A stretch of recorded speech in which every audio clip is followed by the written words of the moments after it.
Sean Rabb joins us with a story you'll see only on Fox 4. Clarice, while campaigning, Mr. Trump said there were 2 to 3 million people who have been committing crimes and should not be in America. In simple terms, the president has now empowered federal agents to work with local law enforcement to round up and deport people who've committed certain crimes, even if they are here legally. Immigration and Customs Enforcement, ICE, in Dallas and across the country, rolling out, complying with the new mandate from the president.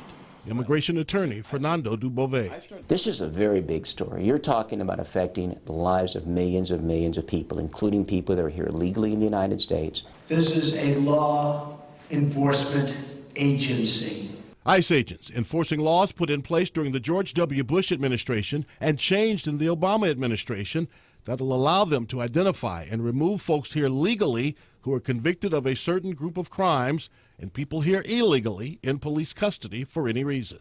Folks that are here legally with a green card but having convicted of certain offenses, domestic violence, unlawful carrying of a weapon, multiple thefts, possession of controlled substance, are going to get put in deportation proceedings.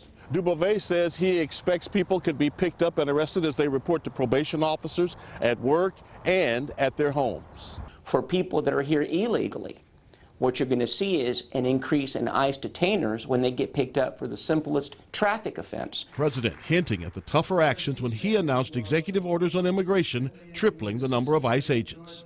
What President Trump is doing, he's doubling down. He's going to increase the number of ICE agents at the jails and the county facilities, which is going to result in more people being caught. And without changing existing law, increasing the numbers placed in detention centers facing deportation. From here on out, I'm asking all of you to enforce the laws of the United States of America. They will be enforced and enforced strongly. And according to attorney Fernando Dubove, if you're in the U.S. legally with a green card, a permanent legal residence, but you've been convicted of one of these deportable offenses, and Clarice, you finished your probation, you can still be deported.